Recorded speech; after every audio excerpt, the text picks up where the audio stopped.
الله والله والله والله الله. الحمد لله رب العالمين، والصلاة والسلام على أشرف الأنبياء والمرسلين سيدنا ومولانا محمد وعلى آله وصحبه أجمعين. أما بعد، فأعوذ بالله من الشيطان الرجيم. بسم الله الرحمن الرحيم. إلا المتقون ولكن أكثرهم لا يعلمون. صدق الله العظيم. میرے بھائیوں، دوستوں، بزرگوں، ہم نے اپنے بڑوں سے سنا ہے کہ اللہ رب العزت کے دو حق ہیں. اللہ رب العزت کے دو حق ہیں. ایک حق ہے اللہ رب العزت کا کہ اس سے محبت کی جائے. ایک حق اللہ رب العزت کا کیا ہے کہ اس سے محبت کی جائے. اور وہ محبت کیا ہے؟ اللہ کے حکموں کو بجا لانا. یہ اللہ پاک سے محبت کرنے کا حق ادا ہو جائے. اور دوسرا اللہ رب العزت کا حق ہے عظمت. اللہ رب العزت کا حق ہے کہ اس کی عظمت کی جائے. اس کی عظمت کیا ہے؟ کہ گناہوں سے بچنا. اس کی عظمت کیا ہے؟ گناہوں سے بچنا. اسی لیے ذکر کی دو قسمیں ہیں. ذکر کی دو قسمیں ہیں. ایک ہے ذکر مثبت اور ایک ہے ذکر منفی. ذکر مثبت ہے اللہ پاک کے احکامات کو بجا لانا. اور ذکر منفی کیا ہے؟ اللہ پاک کے خوف سے گناہوں سے بچنا. اللہ پاک کے خوف سے گناہوں سے بچنا. اسی لیے اللہ رب العزت نے، ہم نے اکثر دیکھا ہے کہ بہت سے لوگ جو ہے وہ ذکر کی کثرت بھی کرتے ہیں لیکن تعلق مع اللہ حاصل نہیں ہوتا. خوب ذکر کی کثرت کرتے ہیں لیکن وہ روحانیت حاصل نہیں ہوتی. اللہ رب العزت نے کلمے کے اندر ذکر منفی کو مقدم کر دیا. ذکر منفی کو مقدم کر دیا. لا الہ، کہ تمام جتنے باطل خدا ہیں ان سب سے توبہ کرو. کہتے ہیں ان سے اپنے دل کو پاک کرو. پھر ذکر مثبت کا ذکر فرمایا الا اللہ. پھر اللہ کے نور کی تجلیات آپ کے اندر آئیں گی. تو ذکر مثبت اور ذکر منفی جب دونوں جمع ہو جائیں گے تو اللہ رب العزت تک پہنچنا آسان ہو جائے گا. ہم نے بہت سے لوگوں کو دیکھا ہے وہ خوب ذکر کرتے لیکن وہی پریشانیاں، وہی اللہ پاک کی طرف سے ناراضگیاں، ساری پریشانیاں ان کے اوپر آ جاتی ہیں. وہ پریشان ہو جاتے. کیا وجہ؟ وجہ یہ ہے کہ گناہوں سے نہیں بچ رہے. تو جب گناہوں سے بندہ بچتا ہے تو اللہ رب العزت کا وصل حاصل ہو جاتا ہے.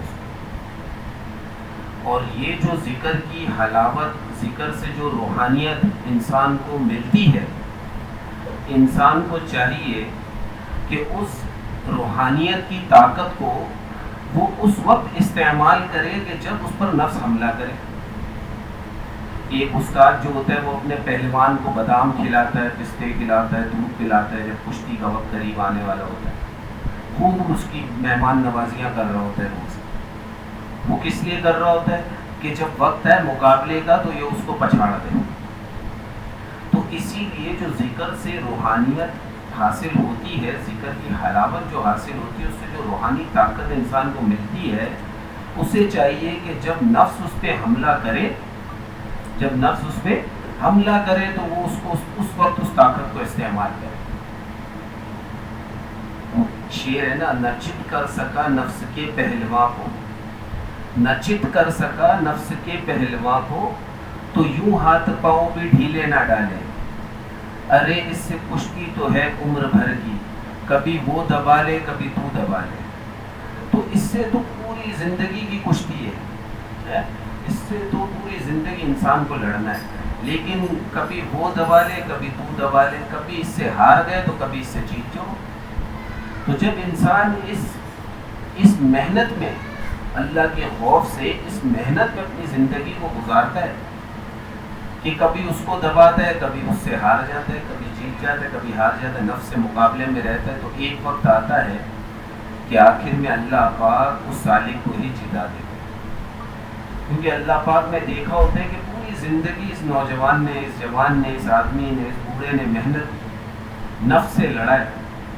تو جب یہ نفس سے لڑا ہے تو پھر آخر میں اللہ رب العزت خود ہی اس کو معاف فرما دیتے، اس کو جتا دیتے.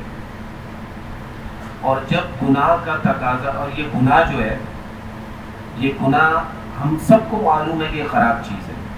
یہاں پہ کوئی بھی ایسا نہیں ہے جو یہ بولے کہ گناہ اچھی چیز ہے. گناہ اچھی چیز ہے، خراب چیز ہے، خراب چیز ہے. جب ہم خود کہہ رہے ہیں کہ یہ گناہ خراب چیز ہے تو پھر چھوڑ دیں ہم اس کو، پھر ہم نے اپنے ساتھ کیوں اس کو باندھا ہے؟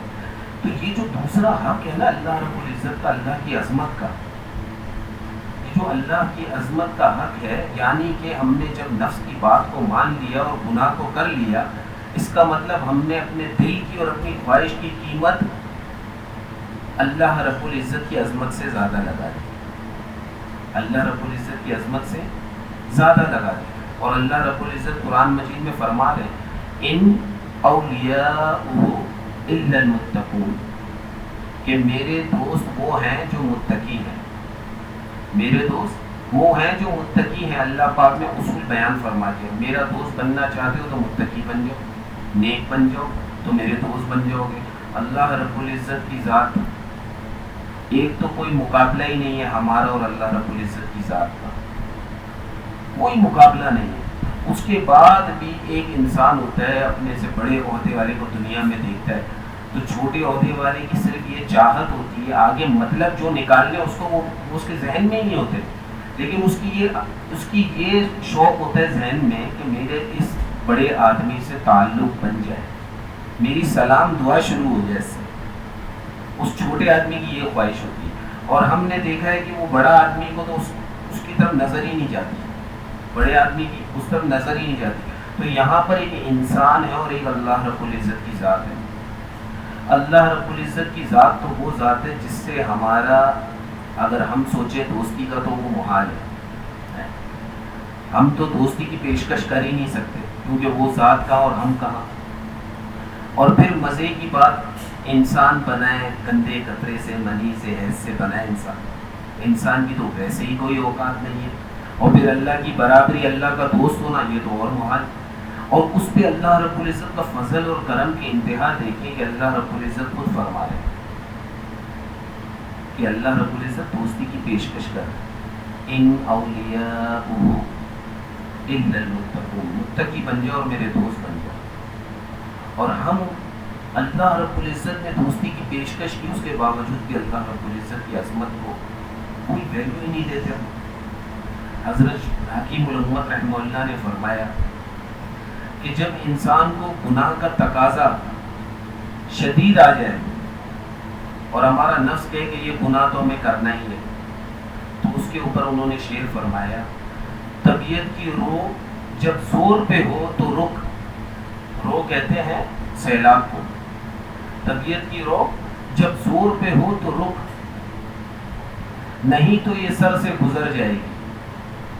طبیعت کی رو جب زور پہ ہو تو رک، نہیں تو یہ سر سے گزر جائے گی. ذرا دیر کو تو ہٹا لے خیال، یہ ندی چڑھی ہے اتر جائے گی. تو جب بھی خیال آ جائے گناہ کا، یہ تقاضے کا کرنا ہی کرنا ہے، اتنی شدت ہو جائے گناہ، تو انسان تھوڑی دیر اللہ رب العزت کی طرف رجوع کر کے اپنے آپ کو ان کاموں میں مشغول کر لے، ان جائز کاموں میں مشغول کر لے کہ اس سے اس کا خیال ہی ہٹ جائے. یعنی کہ اپنے ماں باپ کی خدمت کر لے، ان کے لیے کوئی چیز خریدنے چلے جائے، اپنی اولاد کے ساتھ مشغول ہو جائے، اپنی اولاد سے گفتگو کر لے، اپنی بیوی سے گفتگو کر لے، اپنی اولاد کو کہیں باہر لے جائے، اب دوستوں سے ملاقات کر لے. تو خود بخود اللہ پاک اس مجاہدے کے اوپر، پہلے کے حضرات تو اتنے مجاہدے اٹھاتے تھے، اس دور کا مجاہدہ کیا ہے؟ ہمارے حضرت والا فرماتے ہیں، ہمارے حضرت مولانا شمس الرحمن عباسی دامت برکاتہ عالیہ فرماتے ہیں کہ اس دور کا ولی وہ شخص ہے جو گناہوں سے بچ گیا ہے.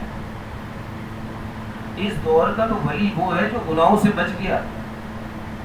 اور پہلے کے لوگوں نے کتنے مجاہدے اٹھائے، اور ہم دیکھیں، اور سب سے بہترین زندگی اس شخص کی ہے جو اللہ والوں سے تعلق میں آ جائے. جو وقت اللہ والوں کے ساتھ گزر جائے گا وہ بہت قیمتی ہو جائے گا، کیونکہ اللہ رب العزت خالق اطمینان ہے. اللہ رب العزت خالق اطمینان ہے. الا بذکر اللہ تطمئن القلوب. اللہ رب العزت نے فرمایا تمہارے دلوں کو جو اطمینان ہوگا نا، سن لو، آگاہ ہو جاؤ، تمہارے دلوں کو جو اطمینان حاصل ہونا ہے وہ اللہ رب العزت کے ذکر سے ہونا ہے. اور یہ جو اللہ والے ہوتے ہیں یہ ہر وقت اللہ رب العزت کے ذکر میں مست رہتے ہیں. تو ان کے پاس جب بندہ جاتا ہے تو اس کو وہ سرور اور وہ کیفیت آنے لگتی ہے، کچھ دنوں کے بعد ہی اس کو یہ محسوس ہونے لگتا ہے، وہ خود محسوس کرتا ہے. اس کے اوپر حضرت مجدد رحمہ اللہ نے فرمایا ہے کہ انسان کے اوپر جب گناہوں کا پہاڑ ہوتا ہے، پہاڑ کے پہاڑ لے کے جائے گناہوں کے، اور وہ کسی اللہ والے کی صحبت میں بیٹھنے لگ جائے تو وہ پہاڑ گناہ کے ایسے اڑنے لگتے ہیں جیسے روئی کے گالے اڑتے ہیں. صحرا کے اندر اگر بہت طوفانی ہوا چل جائے تو روئی کے گالے کیسے اڑتے ہیں، ایسے اس کے گناہ اڑ کے ختم ہو جاتے. وجہ کیا؟ گناہ معاف کرنے والی ذات تو اللہ رب العزت کی ہے، تو وہ اللہ والے کی صحبت میں آ کے گناہ کیسے معاف ہو گئے؟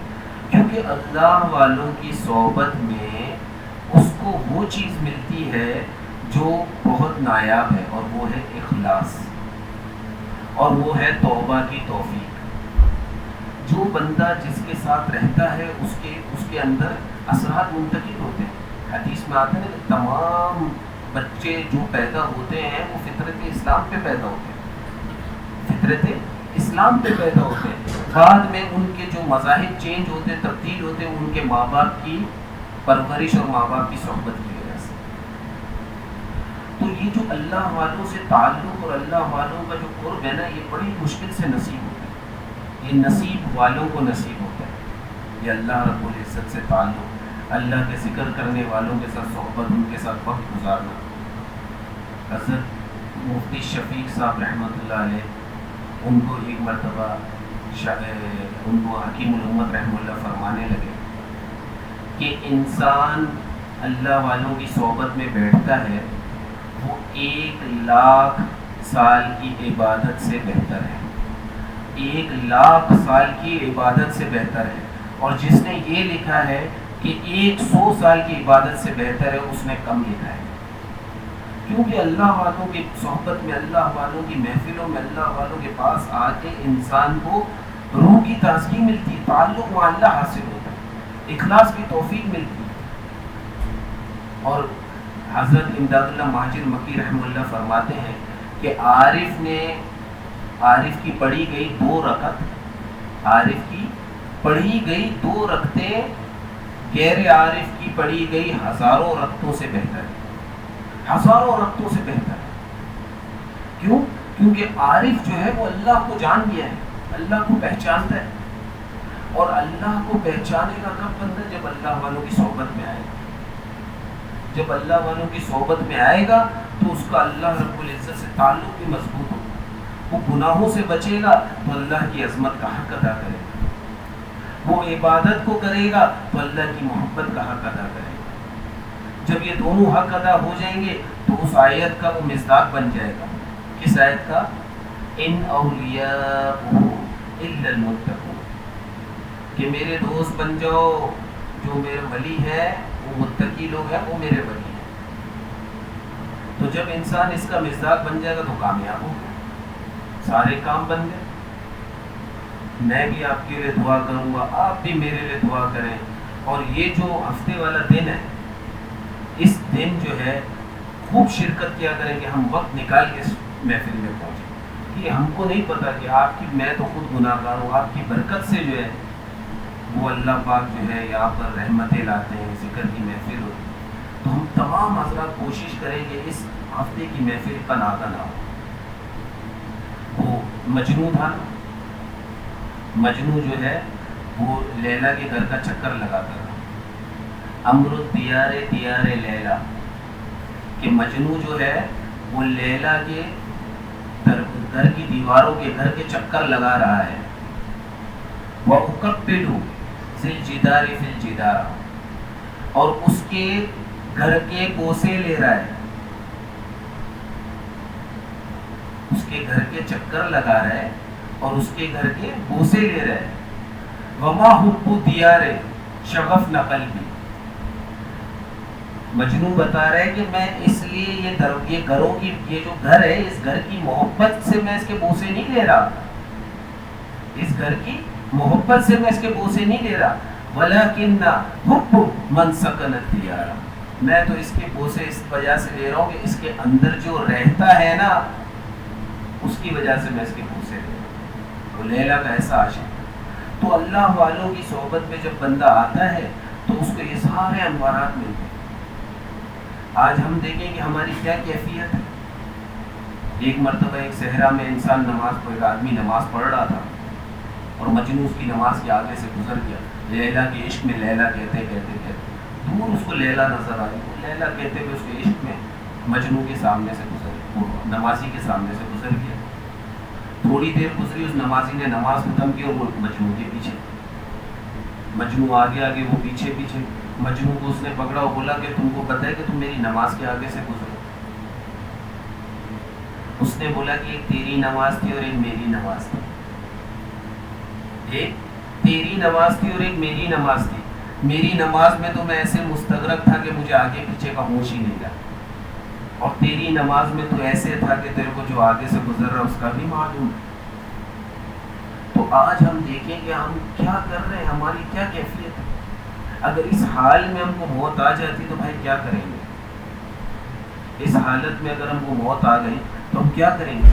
حضرت رومی رحمہ اللہ نے اس کی مثال دی ہے, عجیب مثال دے کے سمجھا ہے کہ جب انسان منڈی جاتا ہے نا تو وہ سیب لینے کے لیے جب منڈی پہنچتا ہے تو اس کو دھوپ بھی ملتی ہے, رستے میں بھی دھوپ ملتی ہے, منڈی پہنچتا ہے جب بھی دھوپ ملتی ہے, اور منڈی میں اس کو مٹی بھی ملتی ہے, دھول مٹی اڑ رہی ہوتی ہے, اس کے کپڑے بھی گندے ہوتے ہیں, وہ تھکتا بھی ہے, پسینے سے شرابور بھی ہوتا ہے, اس کو خراب سیب بھی ملتا ہے, اچھا سیب بھی ملتا ہے, وہ خرید کے آتا ہے. اب اس خریدے ہوئے سیب میں اچھے بھی ہوتے ہیں, خراب بھی ہوتے ہیں, لیکن اس کی کیا مثال ہے کہ بندہ سیب کے باغ میں چلے جائے اور سوتا رہے, سیب کے باغ میں چلے جائے اور سوتا رہے ٹھنڈی ہواؤں میں, درخت کے سائے میں, تو سیب اس کے منہ پہ گرتے رہیں گے, سیب اس کے منہ پہ گرتے رہیں گے. نہ اس نے دھول کھائی, نہ مٹی کھائی, نہ پسینہ ہوا, نہ شراب ہوا پسینے, اور سیب اس کے منہ پہ گر رہے ہیں. تو اللہ والوں کی بھی یہی مثال ہے, اللہ والوں کی بھی یہی مثال ہے کہ جب اللہ والوں کے ساتھ بندہ جڑ جاتا ہے تو اس کو ایسے ہی مفت کے سیب ملتے ہیں, اور اس کو ایسے ہی مفت کی اللہ رب العزت کی رحمتیں ملتی ہیں, اس کو ایسے ہی اللہ رب العزت کی رحمتیں ملتی ہیں. حکیم الامت رحمہ اللہ سے پوچھا گیا کہ حضرت اگر کسی اللہ والے کے, بھائی ہمارے یہ مثال جو ہے ہمارے حضرت والا حضرت مولانا شمس الرحمان عباسی صاحب دامت برکاتہم یہ فرماتے ہیں کہ اگر کسی اللہ والے کے برابر میں کسی کو دفن کیا جائے تو کیا اس کو رحمت کا کچھ حصہ ملے گا. تو حضرت حکیم الامت رحمہ اللہ کا عجیب انداز تھا, انہوں نے فرمایا بیٹھ جائیے, اس کو اپنے ساتھ بٹھائیے. تھوڑی دیر ہوئی, یا خادم کھڑا ہوا تھا, وہ ہوا دے رہا تھا پنکھے سے, وہ پنکھے سے ہوا دے رہا تھا, اور پھر اس سے پوچھا ہاں بھائی تمہیں ہوا آ رہی ہے؟ تو اس نے کہا کہ جی حضرت ہوا تو آ رہی ہے. تو بولا کہ جب یہ ہوا کس کو دے رہا ہے؟ بولا حضرت یہ آپ کو ہوا دے رہا ہے, تم کو مفت میں آ رہی ہے؟ بولا جی حضرت. بولا یہی مثال ہے, جب بندہ اللہ والوں کے ساتھ جڑتا ہے تو جو اللہ رب العزت کی رحمت کا نزول ہو رہا ہوتا ہے اس کو مفت میں ملتا ہے. تو اس کے لیے بھائی سب سے پہلے کیا کرنا ہے کہ ہم ایسے گناہوں کو روزانہ کی زندگی میں ایسے گناہوں کو کرتے ہیں جن کو ہم گناہ ہی نہیں سمجھتے. اور انسان اگر ایسے گناہ پر اصرار کرے جس کو وہ گناہ نہ سمجھے تو اس کو اس گناہ کے اوپر توبہ کی توفیق حاصل نہیں ہوتی, کیونکہ اللہ رب العزت اس پہ مہر لگا دیتے. تو سب سے پہلے تو ہمیں یہ سوچنا ہے کہ ہماری روزمرہ کی زندگی میں ہم کتنے اللہ رب العزت کے احکامات کو توڑ رہے ہیں اور کتنے ایسے گناہ کر رہے ہیں جن کا ہمیں معلوم ہی نہیں ہے کہ یہ بھی گناہ ہے. جس میں سب سے پہلے چند ایک گناہ میرے ذہن میں ہے وہ میں ذکر کر دیتا ہوں. سب سے پہلے جو ہم پانچے اور پجامے اپنے ٹخنوں سے نیچے رکھتے ہیں. بخاری شریف کی حدیث ہے. سب سے پہلے تو یہ کہ جو پانچے ٹخنوں سے نیچے رکھتا ہے وہ اللہ کی رحمت سے محروم ہو جاتا ہے. اور جب اللہ کی رحمت سے وہ محروم ہو گیا تو کیا چیز اس کو بچائے گی؟ اور بھی بخاری شریف کی حدیث ہے جس کے پانچے ٹخنوں سے نیچے رہتے وہ حصہ اس کا جہنم کی آگ میں جلے گا. اور اس گناہ کو ہم گناہ ہی نہیں سمجھتے. بہت سے بیچارے لوگ ہیں جو نماز کے لیے جاتے ہیں, جب ان کو اللہ پاک توفیق دے دیتے وہ پانچے اوپر کریں. یہ پانچے تو ہیں 24 گھنٹے اوپر کرنے. آپ صلی اللہ علیہ وسلم کی جو حیات طیبہ ہمارے سامنے ہے وہ حیات طیبہ صرف آپ صلی اللہ علیہ وسلم کے لیے نہیں ہے کہ آپ صلی اللہ علیہ وسلم اللہ کے نبی تھے, انہوں نے کیا یہ ایسے, یہ ان کی مبارک حیات ہے. آپ صلی اللہ علیہ وسلم کی تو مبارک حیات وہ ہمارے لیے تعلیم ہے. وہ تعلیم کو ہم اپنائیں گے تو کامیاب ہوں گے. وہ اللہ رب العزت کی بتائی ہوئی احکامات کو انہوں نے جو مبارک اور نورانی طریقوں پر عمل کیا ہے وہ اس لیے کیا ہے کہ وہ ہمارے لیے عملی نمونہ ہے. اگر ان تعلیمات کو ہم اپنائیں گے تو کامیاب. دوسرا ہے مونچھے. انسان مونچھے رکھتا ہے. مونچھے عزت دینے والی چیز نہیں ہے. آپ صلی اللہ علیہ وسلم کی حدیث ہے کہ جو شخص مونچھے رکھتا ہے, مونچھے بڑھاتا ہے, جس کو وہ عزت والا سمجھتا ہے مونچھوں کو, وہ مونچھے جو بڑھاتا ہے وہ میری شفاعت سے محروم رہے گا. آج دیکھیے کیسے بیچارے مونچھوں کو ایسے رکھتے ہیں, ان کو معلوم نہیں ہے کہ کتنا بڑا گناہ ہے. اور دوسرا آپ صلی اللہ علیہ وسلم نے کیا فرمایا, وہ حوض کوثر سے محروم رہے گا. اور جب منکر نکیر آئیں گے اس سے حساب کتاب لینے تو وہ غضب میں ہوں گے, غصے میں ہوں گے. آج ہم دیکھیں کہ مونچھے رکھ کے بیچارے گھومتے ہیں. فَاسْأَلُوا أَهْلَ الذِّكْرِ إِن كُنتُمْ لَا تَعْلَمُونَ, کہ سوال کرو اہل ذکر لوگوں سے. اہل ذکر کی مثال حضرت علامہ آلوسی رحمہ اللہ نے کیا بیان کی کہ العلماء, کہ اہل ذکر سے مراد کیا ہے؟ العلماء, علماء مراد ہے. کہ علماء ان کنتم لا تعلمون, اگر تم نہیں جانتے تو پوچھ لو یعلمون والوں سے جو جانتے ہیں. جو جانتے ہیں ان سے پوچھ لو. جانتے کون ہے؟ علماء. تو علماء سے پوچھ کے جب ہم چلیں گے تو ہمارا چلنا آسان. تیسرا گناہ کیا ہے؟ داڑھی ایک مشک رکھنا. داڑھی کو تینوں جانب سے ایک مشک رکھنا. اب یہ ایسا گناہ ہے کہ انسان مستقل سو رہا ہے, جاگ رہا ہے, بیٹھا ہوا ہے, عبادت میں, تلاوت میں ہے, نماز میں ہے, روزے میں ہے, زکوٰۃ ادا کر رہا ہے, کچھ بھی عمل کر رہا ہے, ذکر میں اللہ اللہ کی ضربیں لگا رہا ہے, کوئی عمل میں بھی یہ ہے. اور اگر اللہ رب العزت کی جو آپ صلی اللہ علیہ وسلم کی جو مبارک سنت ہے یہ نہیں رکھی اس نے, تو وہ خود سوچے کہ میں ہر وقت اللہ کی ناراضگی کا شکار ہوں. تو ہم نیت کریں کہ ہم جو ہے یہ داڑھی جو ہے یہ ایک مشک رکھیں گے تینوں جانب سے انشاءاللہ. اور چوتھا گناہ جو ہے وہ بد نظری. بد نظری کو آج انسان گناہ ہی نہیں سمجھ رہا. حج کر کے آتا ہے, بیت اللہ کے طواف کر کے آتا ہے, روزے رسول صلی اللہ علیہ وسلم پہ حاضری دے کے آتا ہے, اور آ کے جہاز میں بیٹھتا ہے. ایئر ہوسٹس پوچھتی ہے کہ سر آپ کیا لیں گے, ہنس ہنس کے اس کو بولتا ہے کہ آپ کے پاس یہ ہے, آپ کے پاس وہ ہے. یہ بد نظری وہ ایسے کر رہا ہے جس کو وہ گناہ ہی نہیں سمجھ رہا.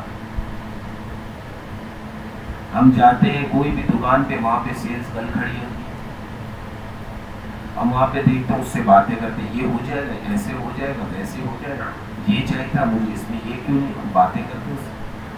بد نظری ایسا گناہ ہے کہ جب انسان کوئی اور گناہ کرتا ہے نا جب بھی کوئی اور گناہ کرتا ہے وہ، تو انسان کا جو اللہ رب العزت کے سامنے چہرہ جو ہوتا ہے نا، اس کی جو توجہات کا مرکز، اللہ کی توجہات کا مرکز جو اس پہ ہوتا ہے، نزول ہو رہا ہوتا ہے نیک کام کرنے کے بعد، تو جب کوئی دوسرا گناہ کرتا ہے تو وہ 45 ڈگری موڑ جاتا ہے، 45 ڈگری موڑ جاتا ہے.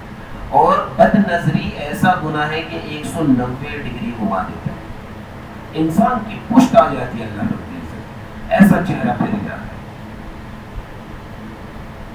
ایسا چہرہ پھرتا ہے. یہ جو بد نظری ہے، جس طرح اللہ رب العزت نے فرمایا ہے نا کہ بد نظری جب بندہ کرتا ہے تو اس جو بد نظری سے بچتا ہے تو اللہ رب العزت اس کو ایمان کی حلاوت نصیب عطا فرماتے ہیں. جب انسان بد نظری سے بچتا ہے تو اس کو اللہ رب العزت ایمان کی حلاوت نصیب عطا فرماتے ہیں. اور جب قضیہ جو ہے نا وہ عکس ہوتا ہے، قضیہ عکس ہوتا ہے. جس طرح اللہ رب العزت بد نظری سے بچنے پہ ایمان کی حلاوت عطا فرما رہے ہیں، اسی طرح بد نظری سے نہ بچنے پہ ایمان کی حلاوت سلب بھی ہو جاتی ہے، ایمان کی حلاوت سلب کر لی جاتی ہے. تو جب بندہ ایسے ایسے گناہوں سے نہیں بچے گا، اب اس کے بعد جو 5واں گناہ ہے وہ کیا ہے؟ آج ہم قرآن شریف کی تلاوت کر رہے ہیں اور ہماری قرآن کے الفاظ درست نہیں. قلب کا مطلب دل، الا بذکر اللہ تطمئن القلوب، قلوب آتا ہے نا، یہ قلب کی جمع ہے. قلب کا مطلب دل. اب قرآن مجید میں کہیں قلب ہے اور وہاں پر اس نے قلب پڑھ دیا پتلا کاف، تو قلب کا مطلب کیا ہے؟ کتا. ایسے معنی تبدیل ہو جاتے ہیں. انعمت علیہم ہم نے دیکھا ہے سورہ فاتحہ میں آتا ہے. اب انعمت کو اگر انعمت پڑھ دیا کسی نے تو معنی تبدیل. انعمت کا مطلب جس پہ تو انعام کرے، انسان دعا مانگ رہے اللہ سے، جس پہ تو نے انعام کیا. انعام تو بول دیا تو اس کا مطلب یا اللہ ایسا بنا دے جس پر میں نے انعام کیا. اب انسان، ایک میرے ساتھی سے بات ہو رہی تھی، وہ کہنے لگا کہ ہم ایک رشیا کی جماعت میں ہیں، اس کے ترجمان تھے، وہ جماعت آئی ہوئی تھی تبلیغی جماعت، اس کے ہم ترجمان تھے. تو ایک اس میں سے جو شخص تھا وہ فجر کی نماز کے بعد ایک کونے میں بیٹھ کے رونے لگا. کسی نے پوچھا حضرت کیا ہو گیا؟ ابھی آپ کچھ دن بعد اپنے بیوی بچوں سے مل لو گے، مجھے اندازہ ہے آپ کو بیوی بچے یاد آ رہے ہو. تو غصے سے دیکھنے لگے. بولا تم کو یہ لگتا ہے کہ میں اپنے بیوی بچوں کو یاد کر کے رو رہا ہوں؟ ایسا نہیں، میں تو اس لیے رو رہا ہوں کہ میں جو قرآن پڑھتا ہوں اس میں جو عین پڑھتا ہوں مجھ سے صحیح ادا نہیں ہوتا. میں جو عین پڑھتا ہوں وہ مجھ سے صحیح ادا نہیں ہوتا. تو بولا تو حضرت ابھی آپ کچھ عرصہ ہی ہوا مسلمان ہوئے، سیکھ لیں گے؟ بولا نہیں، اس سے پہلے مجھے موت آ گئی. تو بولا آپ نے کب سے سیکھنا شروع کیا؟ بولا میں جب 2 سال پہلے مسلمان ہوا تھا، اور جب میں مسلمان ہوا تو میں نے ڈھونڈا کہ یہاں پر تو کوئی بھی حافظ قرآن نہیں ہے. مجھے معلوم چلا کہ یہاں قریب ایک یونیورسٹی ہے، یہاں پر لوگ ڈاکٹر بننے آئے ہیں MBBS کے لیے، ان میں ایک حافظ ہے. مجھے معلوم چلا، میں اس کے پاس حاضر ہوا. اس نے مجھ سے معذرت کی، بولا کہ حضرت مجھے جو ہے اپنی پڑھائی بھی کرنی ہے اور لیکچر بھی ہوتے ہیں اور میرے پاس اتنا وقت نہیں ہوتا کہ میں آپ کو پڑھا سکوں. اس نے بہت درخواست کری، بہت درخواست کی، اور پھر اللہ رب العزت نے اس کے دل میں ڈالا اور اس نے بولا ٹھیک ہے میں پڑھا دوں گا. کچھ عرصہ اس سے پڑھتا رہا، پھر اس کی ڈگری مکمل ہوئی اور وہ واپس آ گیا. تو بولا کہ میرا یہ جو عین ہے نا یہ صحیح ہونا رہ گیا. اور آج ہم دیکھیں کہ ہم ایسے ماحول میں ہیں کہ ہم ادھر دیکھیں تو یہاں پہ قارئین، تمام قاری میں، تمام حفاظ کرام میں، آگے دیکھیں پیچھے دیکھیں علماء کرام، مفتیان کرام، ہر جگہ. اور آج ہم دیکھیں ہم کیا مسئلے پوچھ رہے ہیں ان سے. ابھی یہ چند ایک گناہ میرے ذہن میں آئے جس کو انسان ایسے کرتا ہے کہ اس گناہ کو گناہ ہی نہیں سمجھتا. تو اللہ رب العزت کی ذات سے دعا ہے اور عاجزانہ دعا ہے کہ اللہ رب العزت ان تمام چیزوں پر اللہ رب العزت کے دونوں حقوق ادا کرنے کی ہم کو توفیق عطا فرمائے اور ہماری مدد فرمائے اس کو پورا کرنے. آخر دعوانا